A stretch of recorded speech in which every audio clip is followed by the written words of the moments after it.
Seguimos aquí en Día a Día y vamos a hablar del Día Internacional de la Mujer, y es por eso que invitamos a la titular de Red de Alerta, Silvina Calveira, que muy amablemente, como siempre, viene a compartir información sobre esto. En los últimos días se informó de la cantidad de femicidios que hubo durante este año. Y en un día como hoy, en un 8 de marzo, con lo que ello implica, un día de conmemoración, un día de homenaje, siempre decimos no es la frivolización ni esto de que pretender invisibilizar, quizás un día de resistencia y de lucha donde murieron 140 mujeres en Nueva York, en una fábrica, justamente luchando por nuestros derechos. Y en ese marco, que hoy estemos hablando de 47 feminicidios cada 18 horas a nivel nacional, nos moviliza y nos interpela también en estos cambios de paradigmas que tantos necesitamos. Nosotros hoy, con compañeros que nos decían feliz día, dice, ¿por qué no quieren que les digan feliz día el día que nosotros no tengamos más feminicidios, más acoso sexual, más violencia en los distintos ámbitos, porque la violencia no solamente es en el ámbito de la familia, también se da en el ámbito laboral, en los ámbitos institucionales donde participamos y compartimos con varones, llámese un sindicato, llámese una organización civil, donde compartimos también la violencia muchas veces del Estado, también es violencia institucional de distintos poderes. Entonces, el día que no tengamos más eso, quizás ahí sí podamos permitirnos decir feliz día para todas las mujeres, ¿no? Cuando hablábamos de los 46 feminicidios en estos primeros 60 días del año, ya nos quedamos atrás con este número, porque sí, se han producido también otros femicidios en las últimas horas aquí en la República Argentina. Sí. Un caso realmente estremecedor se conoció hoy de una adolescente de 15 años embarazada que fue quemada por su novio y finalmente falleció, lo que habla también a las claras de que no hay edad, digamos, para sufrir violencia de género.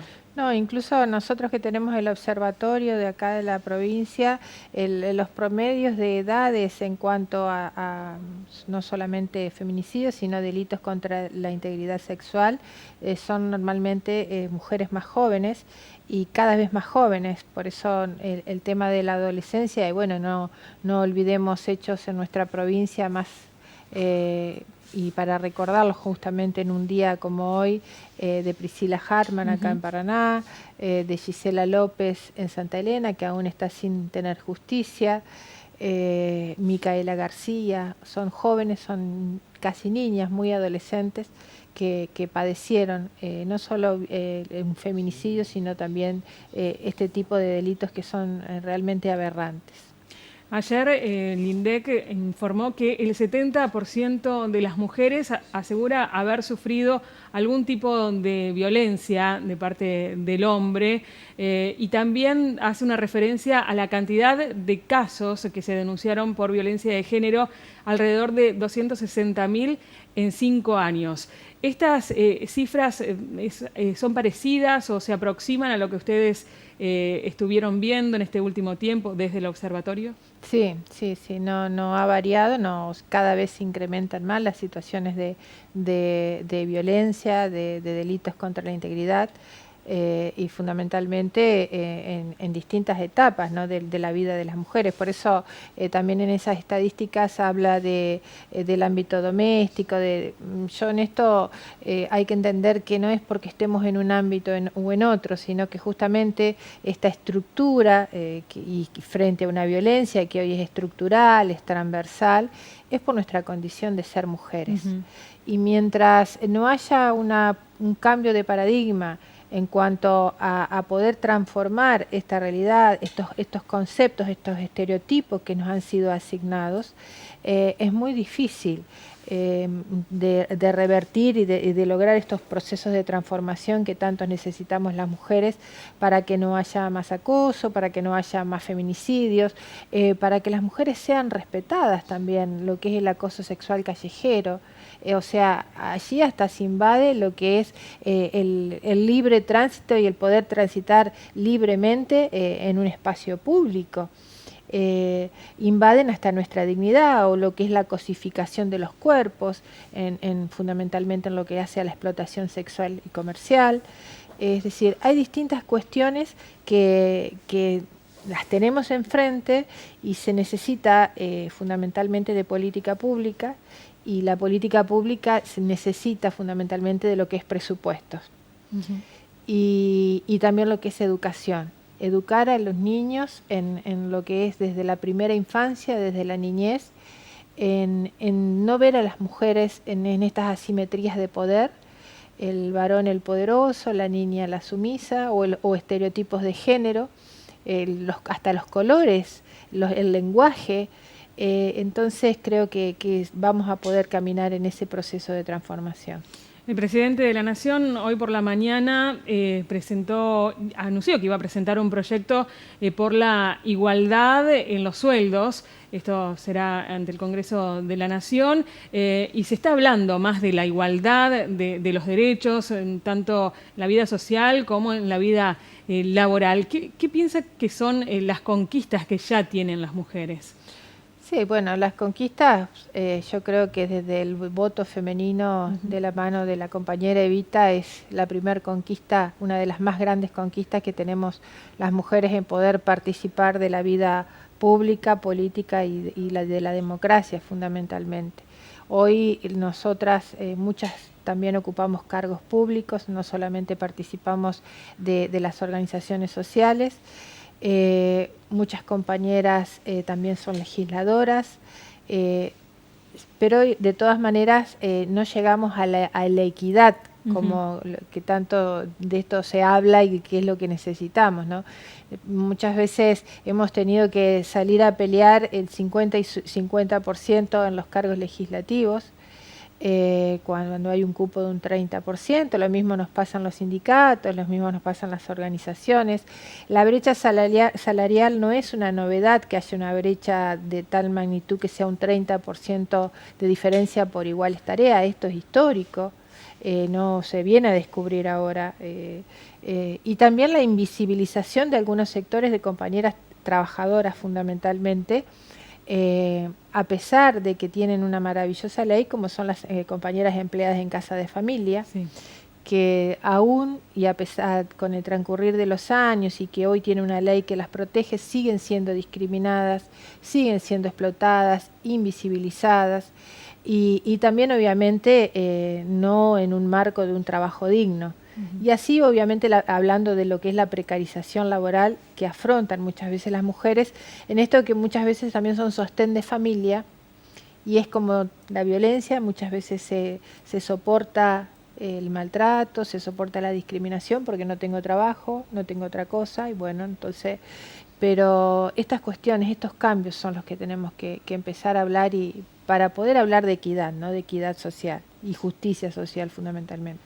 La lucha de las mujeres, sobre todo la agrupación, el Frente Ni Una Menos, que se manifiesta constantemente contra la violencia machista, ha ganado los medios, pero queremos saber cuál es su opinión en estos momentos de los temas que se tratan, sobre todo con respecto al femicidio. Sí, nosotros el tema de feminicidio o la trata de personas, que son delitos contra la integridad física, contra la dignidad de una mujer, fundamentalmente en lo que es la trata, sentimos como que no está tan en agenda hoy. Sí está en agenda, obviamente, porque se ha presentado un proyecto de ley para debatir lo que es el aborto. Obviamente que todas las temáticas son de importancia y tienen que estar en agenda de los gobiernos, todas las temáticas, no una u otra, sino que todas. Y fundamentalmente esto de permanecer en la lucha, de que un 8 de marzo como un 3 de junio no tiene que quedar en ese día conmemorativo, ¿no?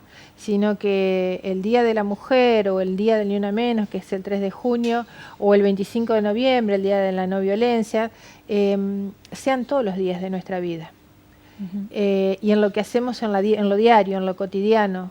Quizás una vecina está sufriendo violencia y está pidiendo ayuda y miramos para otro lado en esto que todavía sigue el no te metas y quizás podamos salvar una vida.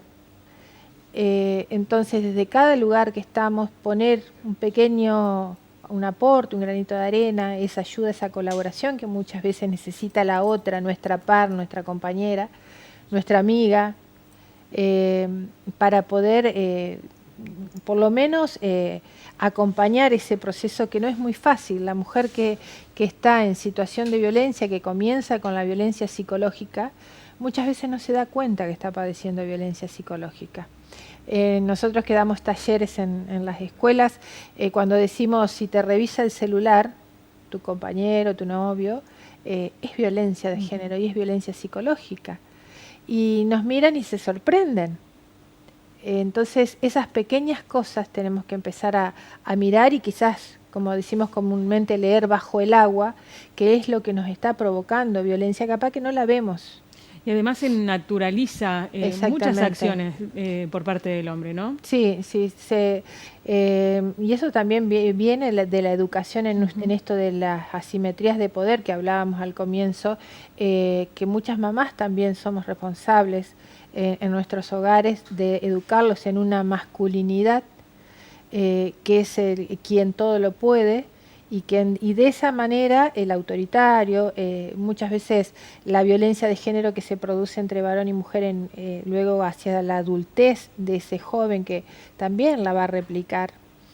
Entonces, desde ese lugar obviamente que el varón tiene que también empezar a desconstruir y desnaturalizar algunos patrones culturales que hacen que lleve a algunas situaciones desde la violencia psicológica, física, laboral, institucional, la trata de personas, en lo que es la explotación y la cosificación del cuerpo. Muchas agrupaciones de mujeres, como decíamos, diferentes frentes también, están hablando de un día histórico. El día de hoy es el segundo paro internacional por el Día Mundial de la Mujer. ¿Cómo piensa que se está tomando esta figura de paro? Por ahora parece más simbólico, obviamente que en algunos consejos deliberantes de la provincia, hablamos de nuestro territorio, han dado asueto, algunas municipalidades también, o han permitido que se realicen algunas asambleas, pero esto no pasa en todos los ámbitos laborales. Sí, en realidad la cuestión del paro internacional que surge de organizaciones a nivel internacional, y que se está llevando a cabo en todo el mundo, con lo que implica un paro, que es el abandono de tareas, las tareas fundamentalmente sin resentir servicios en algunos lugares,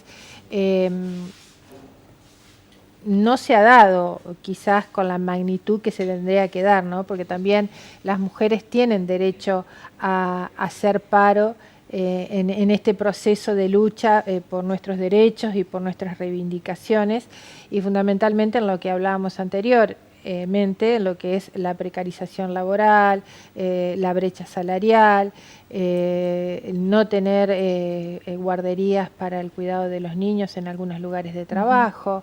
En muchos lugares de trabajo no se respetan las 8 horas y no se pagan horas extras, esto más en la actividad privada. La precarización y la flexibilización que hablábamos anteriormente, y creo que estamos en condiciones de tener una herramienta. Convengamos que el paro es una herramienta de lucha gremial. Claro.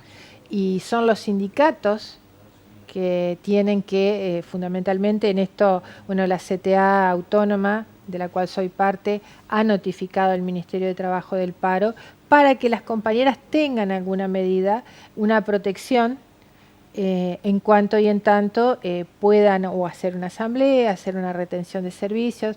El gobierno también de la provincia, a partir de en horas tempranas de la mañana, se hicieron asambleas en distintos lugares, y esto también provocado por el propio gobierno de la provincia. Es decir, hoy estamos en condiciones las mujeres de también tomar nuestras propias decisiones en cuanto a si asistir o no a un lugar de trabajo en pos de nuestra lucha. Y va a ser importante también la concentración que va a haber hoy en la Plaza 1 de Mayo. Sí, en horas de la tarde las compañeras de la Asamblea Participativa están convocando a una movilización que obviamente que seguramente va a ser multitudinaria por los derechos, ¿no? Por los derechos de las mujeres y todo lo que aún nos falta por hacer y por caminar para lograrlos. Silvina, muchas gracias por venir como siempre. No, gracias a usted.